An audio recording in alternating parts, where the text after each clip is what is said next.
Bonsoir, voilà, nous sommes le 4 novembre et c'est le direct de ce mois-ci qui démarre, l'avant-dernier direct de cette année 2022. Je vais laisser comme d'habitude les uns et les autres arriver. Il y a toujours voilà, une petite minute pour que chacun se branche, qu'on s'aperçoive que le direct a commencé sur la page Facebook de la ville de Douai. Alors, je vois déjà voilà, les premiers arrivés. Noëlla est la première. Bonsoir à Noëlla. À qui vais-je dire bonsoir ensuite? Il n'y a pas encore d'autres prénoms qui apparaissent, mais on approche de la vingtaine. Une fois que les premiers sont là, ça va assez vite. Voilà Lucienne qui est arrivée également. Et je salue Aurélien qui m'aide à préparer ses directs et qui est derrière ses platines, j'allais dire, en tout cas derrière son clavier, au service de la communication, tardivement, le vendredi soir, pour m'aider. Je l'en remercie chaleureusement. Cédric est là, Christelle est là. Je salue très amicalement Daniel Sellier, notre ancien premier adjoint, toujours très fidèle au poste. Ludovic, Géraldine, Aurélien, qui me répond, voilà. Claude, Ludo Bourdet, que je reconnais aussi. Alors, c'est d'autres un surnom, je salue Titive, Christophe, on est un peu plus de 75, voilà. Myriam, Dominique, Manuel est également là. Voilà, j'ai d'autres noms qui apparaissent. Ah, je salue Fouque, qui est un de nos animateurs, voilà, du service éducation. Louise est là, notre adjointe à la culture, Oriane et Classerie, nous a rejoint également. Jérôme est là, Séverine, une de nos agentes municipales, que je salue. Sab et Fred, que je pense reconnaître. Voilà, merci Ludovic qui me demande si j'ai passé une bonne journée. Ben oui, voilà, il y a eu un certain nombre de sujets que j'attendais pas forcément ce matin. La journée était bien remplie. On va en dire quelques mots, mais je vous remercie, la journée était bonne, j'espère que vous aussi. Je salue Emmanuel, je salue Monique, que je reconnais, qui est dans l'Isère. Mais vous faites bien, c'est un très joli coin, j'espère que... Sans doute pas encore de neige, mais ça doit être très agréable. Je salue Jeanne, je salue Alain, je salue Annie, Aïda Mohamed, ou Aïda et Mohamed, je salue Emeline et Franck, sans doute, Yvette, David. On approche de la centaine. Bonsoir à Michel Louis, à Samuel, à Jos Pat, voilà, peut-être Jocelyne. Bonsoir à Vincent Arduin, que je reconnais également, à Alain, à Véronique. Écoutez, on tangente à peu près à la centaine. Bonsoir à Christine, que je crois reconnaître, une de nos bénévoles de Gaillan. Notre adjoint aux affaires sociales, Mohamed Keraki. Voilà, Vincent Lahaye. Et Vincent de Monchaux. Voilà, on est à peu près 80 pour l'instant. C'est un petit chiffre. On a déjà été plus nombreux que ça, mais ça va peut-être arriver pendant qu'on va parler. Quelques sujets pour commencer. Je vous rappelle, c'est pas forcément la peine tout de suite de commencer à lancer les questions. Ne vous précipitez pas, surtout si vous lancez des questions trop vite. Après ça, moi je ne les revois pas quand je reviens sur la phase de questions et certaines personnes sont frustrées. Donc là, j'ai quelques infos à vous donner et puis dans 10 minutes, un quart d'heure, on passe aux questions.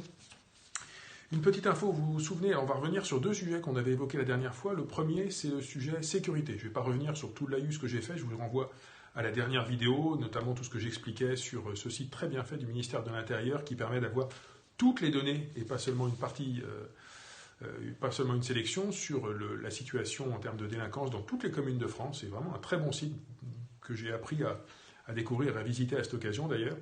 Ce que je voulais simplement vous partager comme nouvelle, c'est que j'avais écrit, comme je m'étais engagé d'ailleurs lors de ce dernier live, un courrier au ministre de l'Intérieur pour lui demander des nouvelles d'une annonce qu'il m'avait faite de 22 policiers supplémentaires sur la circonscription de sécurité publique de Douai.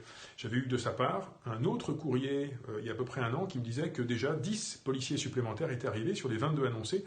Eh bien, j'ai eu aujourd'hui un appel, et je l'en remercie, de monsieur le préfet du Nord, qui m'a envoyé un communiqué de presse annonçant que c'était bien en cours, qu'on n'était plus à 10, mais maintenant à 18 policiers supplémentaires, et que les 4 prochains allaient arriver. Donc, eh bien, écoutez, l'engagement du ministre de l'Intérieur est tenu. Il m'avait annoncé, il y a un an et demi à peu près, 22 policiers supplémentaires, et nous allons avoir 22 policiers supplémentaires sur la circonscription. Merci, monsieur le ministre, et c'est parfait parce que de notre côté, nous aussi, nous étoffons, je l'avais rappelé, les effectifs de la police municipale, nous sommes en train de nous équiper. J'ai également un projet de pouvoir étendre les zones où nous mettons, je l'avais dit, des caméras temporaires à travers la ville, dans les sites où pendant quelques mois, il y a besoin à un moment donné de surveiller. Donc sur tout ça, on va pouvoir continuer le travail fructueux que nous menons avec la police nationale. Autre sujet qui nous avait occupé la dernière fois, c'était la question des économies d'énergie. Sujet important. j'avais annoncé qu'on lançait un petit sondage en ligne et je voulais vous remercier parce que vous avez été nombreuses et nombreux à y répondre. Alors certains m'ont dit, ah bah oui, mais toute la population de Douai a pas répondu. Bah oui, je sais, on est 40 000. Mais quand même, malgré tout, il y a 764 personnes qui ont répondu, dont 609 personnes douaisiennes. C'est pas si mal, je trouve, et pour avoir une idée un petit peu de ce que vous pensez, je trouve que c'est un sondage intéressant. Et sur la quasi-totalité des questions que je posais, sauf une, les avis étaient plutôt favorables. Alors, très favorables, par exemple, quand il s'agit de se dire l'année prochaine, dans le budget d'investissement, on met le paquet sur l'isolation des bâtiments, on met le paquet sur le remplacement de nos éclairages par des LED. Je vous rappelle, je l'avais dit la dernière fois, c'est déjà un quart de nos éclairages dans la rue qui sont en LED. Et ben on va aller au-delà. On va aller au-delà. Donc ça, c'était évidemment très positif et ce sont des choses que je proposerai donc au conseil municipal début janvier dans le budget d'investissement 2023. Rationaliser l'utilisation de nos salles municipales, réduire un peu les plages horaires, regrouper les activités dans les salles mieux isolées, c'était plutôt oui de votre part.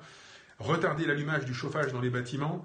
Là encore, on sent un peu moins d'enthousiasme, mais clairement, les personnes qui ont répondu m'ont dit il faut y aller, il faut le faire, et on va le faire. Diminution de la température des piscines, des salles gérées par la ville. Pareil, c'est pas avec beaucoup d'enthousiasme, mais la réponse est très claire, c'est oui, on va le faire. Diminuer la température dans les piscines, c'était un peu plus équilibré quand même. Là, il y avait beaucoup de gens qui disaient un peu dommage ou pas très envie. Mais le oui l'emporte quand même, notamment parmi les Douaisiens, et c'est une décision que nous allons prendre. En réalité, que nous avons déjà pris en début d'année, et que nous allons maintenir sur les prochains mois. Concentration des éliminations de Douai en cœur de ville. Et bien là encore, voilà, les personnes qui ont répondu ont été plutôt assez largement favorables à cette proposition. Et c'est ce qui se passera donc cette année. J'espère que l'année prochaine, on pourra réélargir, mais je rappelle que sur les illuminations de Noël, c'est pas tant le courant électrique qui coûte cher parce que nous sommes à 100% LED. Contrairement à d'autres communes, et j'en connais qui aujourd'hui, cette année, ont décidé de ne pas mettre du tout d'éclairage de Noël. Nous sommes à 100% LED sur nos éclairages de Noël, mais ce qui coûte cher, c'est la pose. C'est parfois très compliqué d'installer un nuage de guirlandes dans un arbre, ça prend du temps, ce sont des prestataires externes qui font ça. Et donc nous allons nous concentrer sur le cœur de ville. Je rappelle d'ailleurs que les transports sont gratuits dans le Douaisis et que vous pouvez très facilement de partout venir profiter des éclairages de Noël dans le centre-ville. Extinction de 5 fontaines sur 8, ça c'était un grand oui. Extinction de l'éclairage urbain de minuit à 5 heures. Alors on va peut-être ajuster le tir d'ailleurs, ça sera peut-être 23h30, 5h30, on va regarder les horaires exactement avec le service de la voirie. Mais là encore, c'était plutôt un oui assez massif des personnes qui ont répondu. Et ça aussi, nous allons le faire. Et puis l'extinction de l'éclairage des bâtiments, là encore, un oui massif. Je rappelle, j'avais dit la dernière fois que sur l'extinction des lampadaires, pas de l'éclairage des bâtiments, mais des lampadaires, nous n'allons pas pouvoir traiter toute la ville de la même façon. Il y a des endroits où on a des horloges qui permettent de régler les horaires d'extinction et des endroits où on n'a pas d'horloge. Donc là, soit c'est éteint, soit c'est allumé toute la nuit. Voilà. Mais nous allons nous équiper d'horloges de réglage fin dans tous les secteurs où nous n'en avons pas et on commence à le faire là, dans les prochaines semaines. Je remercie d'ailleurs le service de la voirie qui fait un gros boulot sur ce sujet-là, qui a été très réactif, à la fois pour remonter des données, remonter des propositions et les mettre en œuvre maintenant. Une proposition a été franchement assez rejetée, que ce soit par les Douaisiens ou par les non-Douaisiens, c'était l'idée de fermer la piscine Beau Soleil pendant 3 mois. Moi, j'ai aussi consulté ce que disait une association à laquelle j'appartiens, l'association des maires de France, qui exprimait, par la voix d'un de mes collègues vice-président de la commission sport, que ce n'était pas forcément une bonne idée de fermer les piscines. Et c'est vrai que c'est un service public important. Alors, la fermeture de la piscine Beau Soleil pendant 3 mois, ça n'aura pas lieu. Ça n'aura pas lieu. Nous allons travailler, j'ai une contre-proposition à faire au bureau municipal pour quelque chose de plus indolore, plus modeste, où on va quand même impacter un petit peu les piscines parce que ça coûte cher, mais pas du tout dans les proportions qui étaient annoncées dans cette proposition. Ce ne sera pas une fermeture pendant 3 mois. Voilà, ça c'est déjà la première annonce, premier scoop de ce soir. Voilà pour ce qui était le petit sondage. Merci encore à toutes les personnes qui ont pris le temps d'y répondre. Et on en lancera d'autres parce que c'est des outils intéressants. Voilà. Un sondage, on n'interroge pas évidemment toute la population, mais ça donne un ordre d'idée de ce que vous pensez. J'en profite d'ailleurs pour reparler d'un site que nous allons bientôt lancer et qui va servir dans un premier temps pour le plan local d'urbanisme. Ce site, c'est mesidespourdouai.fr. Pour l'instant, il est encore en préparation, mais on va le tester justement pour vous permettre de réagir sur le nouveau plan local d'urbanisme. Et je pense qu'Aurélien va nous mettre l'adresse exacte de mesidespourdouai.fr/registre/PLU 2030. C'est un peu long. Je préfère qu'on vous l'écrive ou qu'on vous le donne sur Internet, sur le site de la ville, pour que vous puissiez simplement cliquer. Je dis un mot de ce plan local d'urbanisme. Alors, le plan local d'urbanisme, c'est un dossier, c'est épais comme ça. Hein. Hop, tout le monde voit, voilà. C'est un truc très costaud. Je remercie d'ailleurs le service de l'urbanisme qui l'a rédigé. Alors, on a eu un prestataire, mais nos agents au sein du service, je pense à Bénédicte, je pense à Laura, je pense à Mathieu, voilà, je pense à Benoît, évidemment, tous ceux qui ont travaillé sur ce dossier, je pense à Eric. Merci à tous nos agents qui ont préparé ce dossier parce que c'était des années de travail. Il est pratiquement prêt. Cette première version a été validée en juin par le conseil municipal et normalement, en début d'année 2023, notre adjointe à l'urbanisme, Stéphanie Stiernon, pourra nous le présenter au vote pour qu'il rentre définitivement en vigueur. Et c'est important un plan local d'urbanisme parce que ça détermine la manière dont nous pouvons, dont vous pouvez aménager notre maison. Est-ce qu'on peut rajouter un étage? Est-ce qu'on peut rajouter une extension? De quelle manière on peut modifier sa toiture, modifier ses fenêtres, modifier ses portes, modifier son mur sur la rue, sa haie? Voilà, toutes ces questions-là, c'est dans le plan local d'urbanisme. Ça vous dit aussi si chez vous, vous avez un risque lié au mouvement de terrain, un risque lié aux inondations. Est-ce que vous êtes concerné par ce genre de choses? Est-ce que vous êtes concerné par des projets éventuellement à côté de chez vous? Donc vraiment, prenez le temps d'aller le lire, d'aller le lire en intégralité, c'est peut-être beaucoup, mais le regarder, ce plan local d'urbanisme. Il n'est pas encore disponible, mais l'enquête publique va commencer très prochainement le 14 novembre. Et elle se terminera le 16 décembre. Donc on va vraiment entrer dans un mois d'enquête publique sur ce plan local d'urbanisme. Il y aura donc la possibilité de regarder ce plan sur le site internet. J'ai donné l'adresse et on va la remettre. Voilà. Merci Aurélien qui donne l'adresse à l'instant. Il y aura des permanences du commissaire enquêteur au service urbanisme les lundis 14, donc à l'ouverture de la période, et vendredi 16, toute la journée. À France Service à Frémarais le mercredi 30 novembre après-midi. À la bibliothèque de la Péniche à Dorigny le mercredi 7 décembre après-midi. Et je vous invite d'ailleurs sur le site Mes idées pour Douai à prendre rendez-vous avec le commissaire enquêteur. Il peut y avoir pas mal de monde qui passe pour le rencontrer. Et puis le document papier est consultable aussi au service urbanisme qui se trouve rue Gambetta, à Douai, à côté de la mairie. Voilà. C'est consultable alors, à Gambetta, à la France Service de Frémarais, à la Péniche, à Dorigny, pendant les horaires, pendant tout le mois. Vous pouvez simplement venir consulter le document. Le commissaire enquêteur ne sera pas forcément là tous les jours. Hein. Il aura simplement ces quelques permanences que j'ai citées, mais les documents seront à votre disposition pour venir les regarder. Et ensuite, vous mettez vos commentaires, vos remarques sur le site internet où vous venez vous adresser au commissaire enquêteur.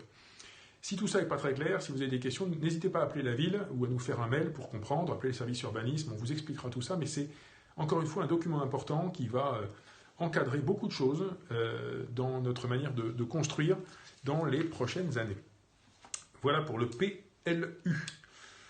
Une petite info, alors qu'il n'y a pas grand-chose à voir, mais c'est une info importante aussi et qui me tient à cœur. Hop, attendez, voilà, c'est juste derrière moi, c'est l'espace sans tabac. Nous sommes actuellement dans le mois sans tabac et c'était le bon moment, la bonne occasion pour travailler sur cette idée que nos entrées d'école doivent devenir des espaces sans tabac. Merci d'ailleurs à Agnès Dupuis, notre première adjointe en charge de l'éducation et au service des écoles qui ont préparé ces affiches et puis cette opération. Dès le retour des vacances d'automne, il ne sera plus possible de fumer ni de vapoter à l'entrée des écoles. Je le dis d'ailleurs pour les vapoteurs, on est en train de s'apercevoir que vapoter et fumer, c'est à peu près le même risque. Et donc les deux seront interdits à l'entrée des écoles. C'est d'ailleurs une réponse à une demande de pas mal de parents d'élèves et aussi de jeunes du conseil municipal des enfants qui ont souhaité qu'on fasse vraiment ce travail sur les entrées d'école. Voilà. Alors je sais qu'il y a peut-être des parents qui se diront « j'ai quand même envie d'une cigarette ». Bon, et à ce moment-là, ces personnes iront se mettre un peu plus loin. Moi, je leur suggère, tant qu'à faire, une autre solution, c'est de se dire quand je vais chercher mes enfants à l'école, je ne fume pas à ce moment-là, je ne fume pas devant l'école, je ne fume pas avec mes enfants, et je trouve un autre moment un peu plus tard. Nous serons devant les écoles avec vos élus dans les prochains jours, au moment de la rentrée, pour vous parler un petit peu de ça, distribuer quelques flyers sur le sujet et sensibiliser sur cette nouvelle règle. Voilà. Allez, quelques infos en vrac avant de passer au temps de questions-réponses. Il est déjà 45, je vais aller vite. je rappelle aux responsables d'associations, vous êtes peut-être un certain nombre qui écoutez ce soir, que la campagne de demande de subvention pour 2023 est ouverte. Vous avez jusqu'au 5 janvier pour déposer votre demande. Les dossiers peuvent être téléchargés sur le site douai.fr. Alors le dossier est volumineux si vous êtes une grosse association qui avait des salariés. Il y a beaucoup moins de pages à remplir si vous êtes une petite association. Donc n'hésitez pas. Et puis les 2 services événementiel vie associative ou direction des sports sont à votre disposition pour répondre à vos questions. Les numéros de téléphone pour appeler la ville, c'est pas très compliqué, ça commence toujours par 03 27 93 58. Alors 03 27 93 58, vous rajoutez 00, c'est le standard, vous rajoutez 03, c'est la vie associative, et vous rajoutez 97, c'est les sports.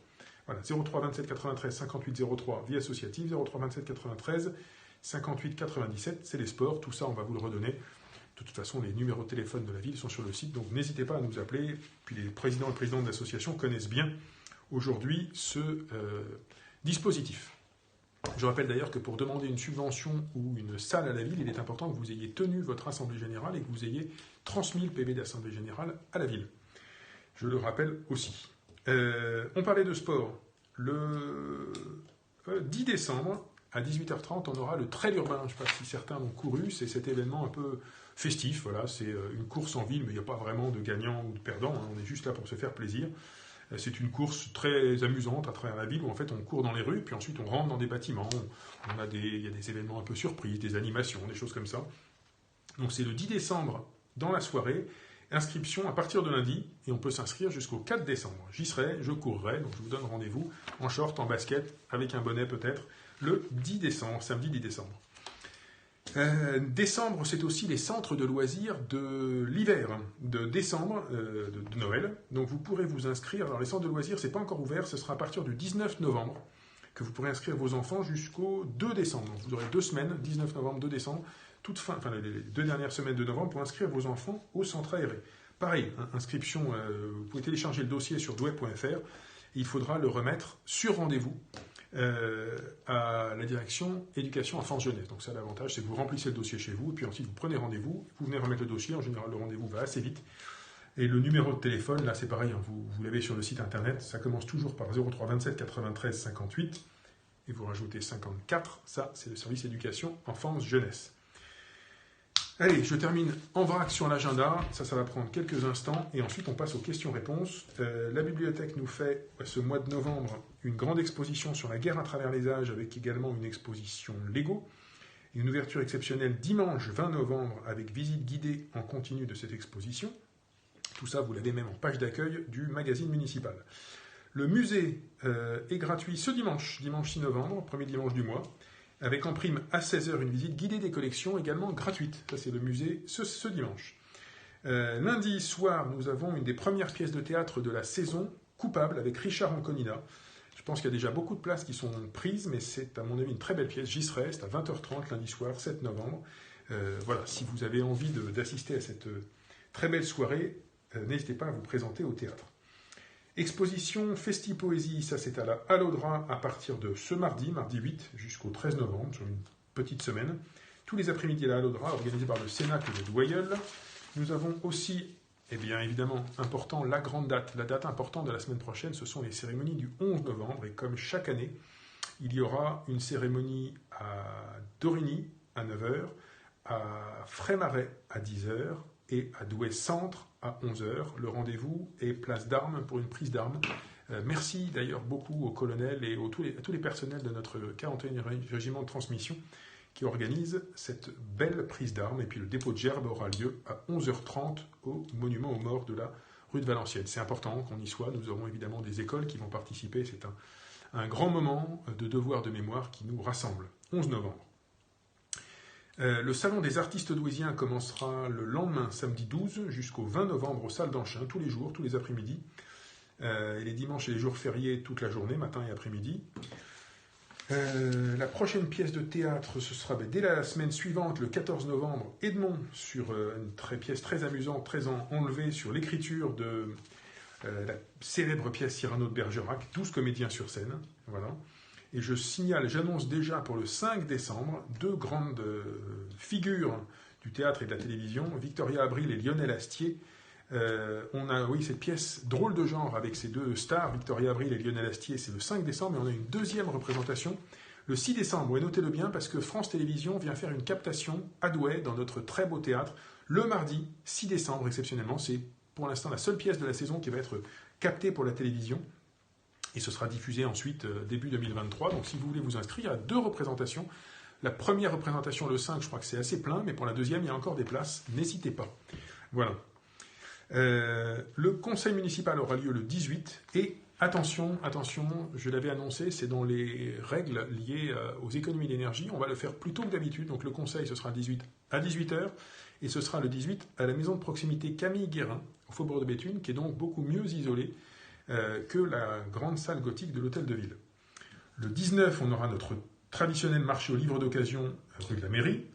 Le même 19, d'ailleurs, je vous invite à la résidence Gaillan pour inaugurer à 11h le nouvel espace d'activité physique en plein air qu'on vient de finir d'installer. Et on en profitera d'ailleurs à 11h30 pour inaugurer aussi la nouvelle salle des fêtes reconstruite après l'incendie, qui portera dorénavant le double nom, très mérité, j'en suis très heureux, de René Lancel et Paul Pechnard, 2 personnalités de notre ville, 2 personnalités de la résidence Gaillan, qui se sont tant impliquées pour les enfants de cette résidence. Le 26 novembre, je vous annonce déjà une projection débat aux salles d'Anchin dans le cadre de la journée de lutte contre les violences faites aux femmes. Ce sera le samedi 26 après-midi, vous aurez tout ça sur le site et dans le magazine municipal. Et un court-métrage, voilà, suivi d'un temps d'échange, entrée libre et gratuite le 26 novembre. Le même 26 novembre, c'est à la fin du mois, on aura à 17h30 une heure avec Mozart, un concert de l'orchestre de Douai. Voilà. Le même week-end du 26 et 27 novembre, une exposition de l'association Loisirs et Soie à l'hôtel de ville toute la journée à la Laudra. Et le salon des envies créatives, là encore, on prépare Noël, c'est des occasions de cadeaux. L'association Inner Wheel organise le même week-end aux salles d'Anchin son salon des envies créatives. J'en ai terminé avec les annonces. Alors j'ai pris un peu plus que le quart d'heure que j'avais annoncé, je suis désolé, on dépassera peut-être la demi-heure s'il y a beaucoup de questions.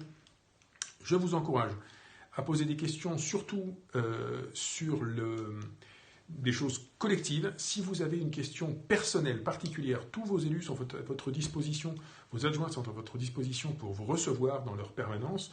Je recevrai, moi-même, je reçois toutes les semaines, le mardi, des personnes qui me demandent rendez-vous. Donc pour des sujets personnels, préférez ce canal-là, ou un mail simplement à contact@ville-douai.fr. Mais pour un sujet un peu générique, alors je ne vois pas beaucoup de questions. Alors, il y a... Maryse me dit, il y a un problème avec les sacs poubelles, pas assez de sacs noirs. Bon, alors ça, c'est quelque chose qu'on pourrait essayer de remonter à Douaisis-Aglo, qui distribue les sacs. Je remonterai le message, mais n'hésitez pas à appeler Douaisis-Aglo. Voilà. Appuyez à l'endroit où il ne fallait pas, mais ça va, c'est revenu. Anne Maillet me dit que nous puissions demander aux personnes venant chercher les enfants à l'école de ne pas fumer. Il faudrait que le panneau espace sans tabac soit visible. Eh bien, voilà, Anne, il le sera. On va faire en sorte que ce soit bien visible. Voilà. Alors, Fabienne me demande pour le colis de Noël pour les personnes qui touchent l'AAH. Alors ça, effectivement, c'est une question. J'ai pas forcément la réponse cette année. Je suis pas sûr qu'on arrivera à le mettre en place dès 2022 parce qu'on a déjà passé depuis longtemps les commandes. On le fait pour les personnes qui touchent le RSA et pour l'AAH, c'est quelque chose qu'on va réfléchir pour l'année 2023. Cédric me dit, monsieur le maire, vous ne répondez pas aux mails. Alors, si, Cédric, faites tous les mails, j'y réponds. C'est pas forcément dans la journée, mais il y a toujours un traitement. Il y a à un moment donné une réponse qui va vous arriver. Il faut écrire. Alors, certaines personnes me disent, ah, mais je vous ai écrit 3 fois et vous ne me répondez pas. Et certaines personnes qui me disent ça, on n'a aucune trace. Donc, il faut bien écrire à contact@ville-douai.fr. Ça, c'est le mail qui m'arrive à moi. Et tous ces mails-là, je les lis. Et je fais préparer une réponse par les services où je réponds en direct. Christophe me dit il va y avoir des agressions quand les lumières seront éteintes. Ce n'est pas forcément ce qu'on constate dans les villes qui ont éteint leurs lumières. D'abord, ce sera à des heures où en général il y a plus grand monde dehors. Souvent, quand il y a des personnes qui traînent, c'est plutôt en début de soirée. Après ça, après 23h30, minuit, il y a quand même moins de monde. Et puis dans les zones de centre-ville où on a des caméras, on ne va pas éteindre les lumières, on va laisser allumer et on va pouvoir continuer à vidéosurveiller. Voilà, on sera très vigilant. Si à un moment donné, dans un quartier, on s'aperçoit qu'il y a effectivement un effet de sécurité, on en prendra les conséquences et on rallumera si nécessaire.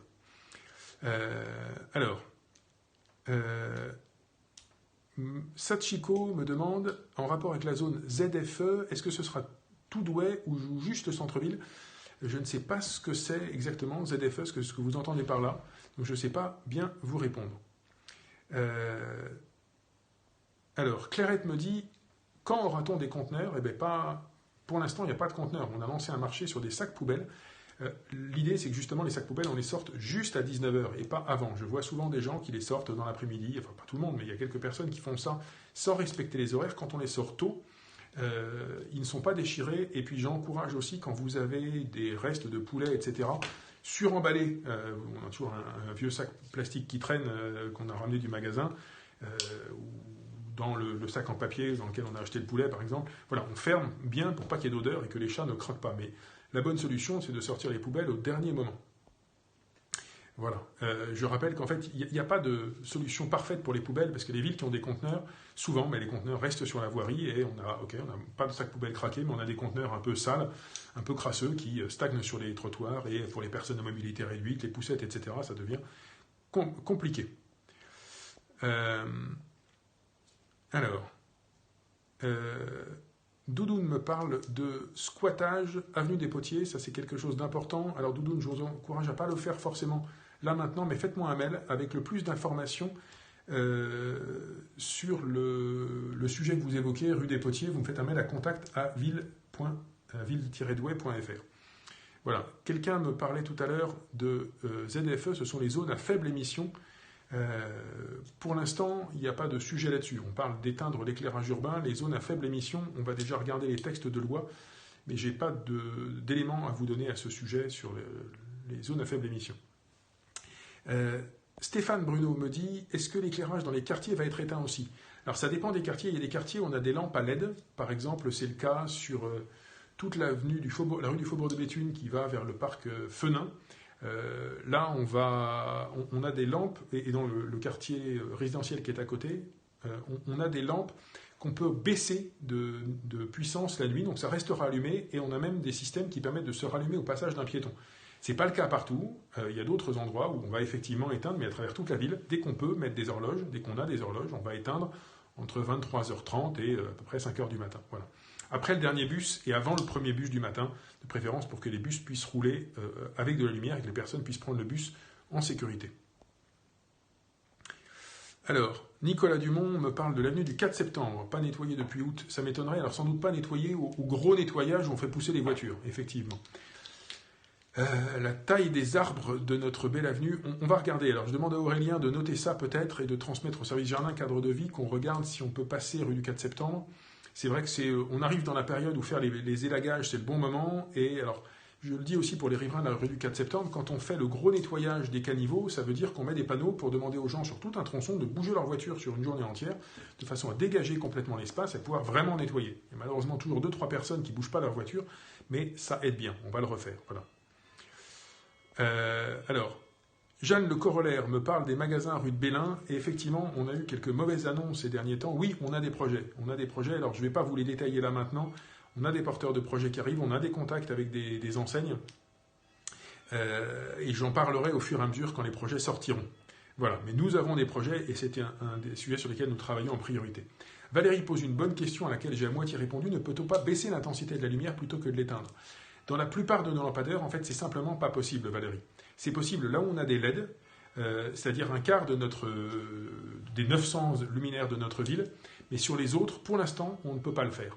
Plus on va mettre de LED, plus on pourra travailler comme ça, à baisser l'intensité, plutôt que d'éteindre. Et on va, dès l'année prochaine, installer de plus en plus de LED, donc on sera à plus qu'un quart fin 2023, mais pour l'instant, on fait avec les éclairages que nous avons. Sébastien me dit, ça roule toujours aussi vite sur les boulevards. Oui, alors ça dépend des horaires et des moments aussi où il y a moins de monde sur les boulevards, moins de vitesse parce qu'il y a beaucoup de monde. Nous avons demandé la possibilité d'installer un radar fixe, mais ça n'est pas possible en fait sur les boulevards. L'État priorise en fait pour les radars fixes les endroits où il y a beaucoup d'accidents, régulièrement des accidents mortels, et finalement, heureusement, et je touche du bois, voilà, il n'y a pas d'accident mortel, il n'y a pas eu d'accident mortel ces dernières années sur nos boulevards, et tant mieux, tant mieux. En revanche, nous y passons régulièrement avec les radars mobiles, la police nationale le fait aussi régulièrement, mais ça n'empêchera jamais certaines personnes, hélas, de ne pas savoir conduire. Alors, Squeak Chouquette me demande, peut-on faire quelque chose contre une camionnette qui se gare devant les fenêtres de nos appartements, je ne vais pas dire la rue, au rez-de-chaussée, qui nous bouche la clarté du jour? Ben, si cette camionnette est sur une place autorisée, malheureusement, ça n'est pas possible. Voilà, alors, Valérie me relance sur les ZFE, et comme je n'ai pas suffisamment d'éléments ce soir, c'est quelque chose que je vais travailler pour vous donner des réponses, mais ça, c'est quelque chose qui est plutôt organisé au niveau national. Voilà. Ça va concerner les véhicules automobiles, et effectivement, ce n'est pas des décisions douaiso-douaisiennes. Donc je vais faire le point pour vous donner toutes les informations précises la prochaine fois sur les ZFE, je vous le promets. Voilà. Comme dit Nathalie, notre adjointe à la vie associative, je pense que pour l'instant, ça ne concerne que quelques grandes villes. Il est probable qu'à un moment donné, une ville comme Douai finisse par être concernée, mais voilà, je préfère ne pas dire de bêtises, donc je ferai un point là-dessus la prochaine fois. Émilie me demande, qu'en est-il pour Beau Soleil? J'ai répondu tout à l'heure, Émilie. Donc Beau Soleil ne fermera pas pendant les 3 mois d'hiver, et nous allons travailler une version très allégée de la proposition que je faisais, moins impactante pour les nageuses et les nageurs, que j'annoncerai probablement dans la semaine qui vient. On va en parler en bureau municipal lundi prochain. Seb Delattre me demande, rue du Canteleu, il y a des caméras et des banques. Je pense que la rue du Canteleu va rester dans les zones allumées parce qu'effectivement, elle est couverte par des caméras. Alors, oui, Sachiko, vous me dites qu'effectivement, Douai était concerné par cette mesure de ZFE, mais encore une fois, je n'ai pas suffisamment d'éléments ce soir pour vous répondre de manière précise. Donc, je préfère le faire le mois prochain. Yvette me demande si le terrain pour les gens du voyage, qui est devant l'usine Renault, fait partie de Douai. Non, là-bas, on est à Cuincy, on est à Lambre, et c'est géré par la communauté d'agglomération. Donc, c'est pas du tout à Douai. Ce que je veux simplement souligner, c'est que la communauté d'agglomération a voté, évidemment les élus de Douai l'ont voté avec, au dernier conseil communautaire, nous avons voté l'installation, la création de nouveaux espaces d'accueil pour les gens du voyage, ce qui permettra à toutes les communes de Douai-Agglo de demander une réaction très rapide aux forces de police si par hasard il y avait une installation à un endroit non adapté, non prévu pour ces personnes non sédentaires, pour ces personnes qui se déplacent. Alors, on va arriver sur les dernières questions. Doudoune qui me demande concernant les places au centre de loisirs et en crèche, nous travaillons et à ce jour on n'a toujours aucune place. Oui, je sais. Alors sur les places en crèche, ce que je peux vous dire, c'est qu'on a une liste d'attente qui souvent se débloque à cette période-ci de l'année, entre octobre et janvier. Finalement, les derniers nouveaux entrants sont accueillis dans nos crèches, et puis vous avez la possibilité d'être accueillis chez, je fais mon stylo, c'est pas grave, chez nos assistantes maternelles. Il reste des places chez les assistantes maternelles. Certaines personnes préfèrent la crèche, mais cette solution-là existe. Vous avez aussi l'AFAD du Douaisis qui vous propose de garder vos enfants à domicile. C'est une autre solution qui existe. Et puis vous avez des crèches privées, forcément peut-être un peu plus chères, mais qui ont des places également. Et l'association des familles en centre-ville qui peut-être vous dépanner. Ils ont 25 places également. Voilà, tout un panel de solutions. N'hésitez pas à aller voir le relais Petite Enfance, rue des 8 Prêtres, pour en savoir plus sur les solutions Petite Enfance. Sur les places en centre de loisirs, ce que je peux rappeler, c'est que nous avons beaucoup augmenté le nombre de places, y compris chez les tout-petits. Il y a vraiment une offre très importante, une offre de qualité aussi. J'ai souligné la dernière fois que nous avons embauché des personnes maintenant titulaires. On n'est plus dans une embauche simplement au coup par coup, vacances par vacances. On a vraiment des personnes qui sont des professionnels, qui sont dans nos équipes, qui sont là pendant les cantines, qui sont là pendant les garderies, qui sont là les mercredis toute l'année, qu'on retrouve pendant les petites vacances. Donc des vrais professionnels embauchés à temps plein, ou en tout cas de manière longue par la ville de Douai, formés, accompagnés, que les enfants connaissent, que les enfants voient pendant les temps d'école et puis retrouvent pendant les temps de vacances.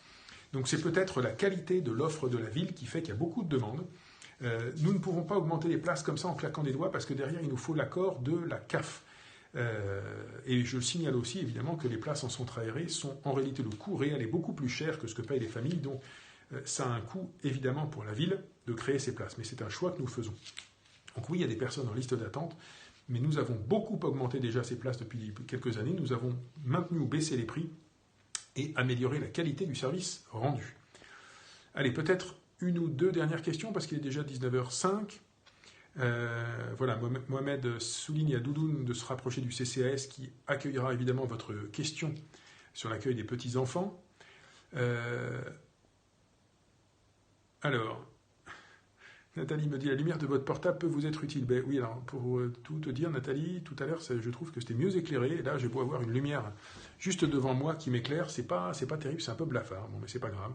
L'important, c'est qu'on m'entende. Alors, Sébastien me dit, les panneaux priorité piétons ne fonctionnent plus au niveau de la fin du boulevard Polaillé. Est-ce qu'Aurélien, s'il vous plaît, vous pouvez, je parle à Aurélien à la communication, noter ça et le transmettre au service de la voirie. C'est une bonne remarque. Merci. Cal me dit, pourquoi les feux tricolores intérieurs sont retirés presque partout? Eh bien, ça, c'est une bonne question. Tout le monde n'a pas remarqué. C'est simplement parce qu'on ne doit pas se garer au plus près du feu. Et ça encourageait les gens à se mettre tout près du feu, alors que les places juste au pied du feu, c'est pour les vélos. Il y a de plus en plus de vélos dans notre ville et c'est important de leur laisser de la place, qu'ils soient devant les voitures pour démarrer les premiers. Donc quand on s'arrête à un feu, on respecte le sas vélo, on se met un peu en arrière. Et quand on se met en arrière à l'emplacement prévu pour les voitures, on voit très bien le feu principal. Alors, Sébastien me dit, la voirie était l'affaire de la mairie. Ben oui, bien sûr, on en a d'ailleurs beaucoup parlé ce soir. Taoufik qui nous écoute me dit, c'est vrai, je suis tunisien, mais Douai me tient à cœur. Eh bien écoutez, Taoufik, moi, la Tunisie est un pays que je connais bien et qui me tient à cœur, donc je vous salue. Voilà.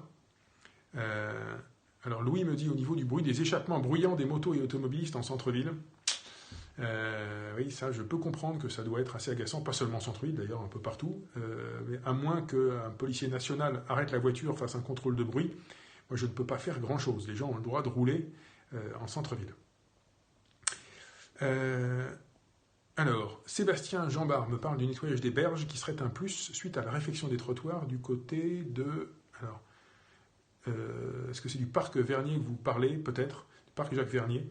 Le nettoyage des berges, alors si c'est la partie plate, c'est plutôt la ville, si c'est la partie en pente vers le canal, c'est plutôt VNF, Voie Navigable de France, et on va leur passer le message.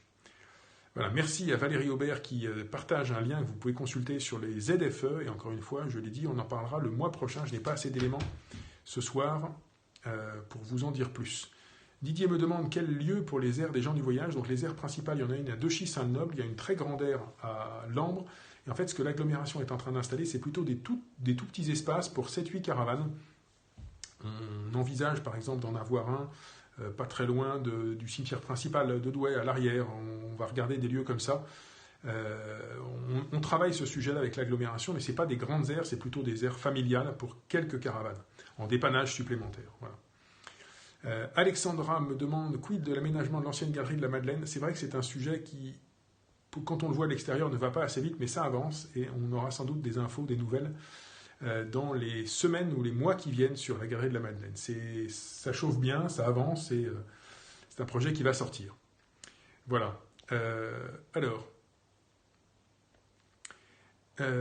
pour le passage la fermeture du passage Gaillan, pour Vincent Arduin, je réponds simplement qu'on est en train de travailler. Moi, j'ai demandé très instamment au propriétaire de ne pas fermer le parking et je pense qu'il va rester ouvert parce que c'est important qu'on ait ce parking pour les visiteurs en centre-ville. On est en train de travailler aussi sur la réouverture du passage Gaillan, mais d'une autre manière, avec peut-être des boutiques qui ouvriraient directement sur la rue et plus un passage en intérieur comme auparavant. Tout ça, on reviendra vers vous quand ce sera mûr et que ça avancera. Alors, allez, je vais prendre une dernière question, on va s'arrêter à 19h10. Darius qui me dit un aménagement routier pour les vélos trottinettes au niveau de la route qui va de la clinique de Lambre vers Brebières. Oui, mais alors là, c'est à Lambre et c'est à Brebières, c'est pas à Douai. Donc on peut suggérer ça au maire de Lambre. La compétence de la ville de Douai s'arrête assez rapidement après la porte d'Arras. Ensuite, on change de commune. Monique qui me dit est-ce que la plaine de jeu rue Guilmer va bientôt voir le jour? Ben oui, Monique. On avait quelques sujets à traiter en termes de dépôt de permis, en termes de préparation avec Douaisis-Aglo, parce qu'il y a des châteaux d'eau juste à côté. Mais oui, elle va bientôt voir le jour. C'est pas loin de sortir. Voilà. Alors, oui, Sébastien Jambard me parlait des berges du pont de l'entrée des eaux. Eh bien, écoutez, si vous pouvez me noter ça, s'il vous plaît, Aurélien, on va le transmettre au service Jardin et cadre de vie pour aller y faire un tour. Voilà, allez, puis Sébastien, je termine sur le mot qui va servir de mot de la fin. Notre hôtel de ville est magnifique, c'est vrai, et nous sommes en train de terminer les dernières toitures. Merci à Jean-Christophe Leclerc qui nous précise que la plaine de jeu du Faubourg des Kerchins, ça va démarrer ce mois-ci, le chantier. Je vous propose de nous arrêter là-dessus. Rendez-vous pour toutes les informations que j'ai pu donner sur le site douai.fr. Rendez-vous dès le 14 pour donner votre avis sur le plan local d'urbanisme. et à très bientôt. Bonne soirée à toutes et à tous. Bon week-end. Bon mois de novembre. Couvrez-vous. Il va faire sans doute un petit peu froid ces prochains jours et c'est tant mieux. Voilà. Parce qu'on a besoin malgré tout que l'hiver soit un vrai hiver. Bonne soirée. Bon week-end à toutes et à tous. Merci.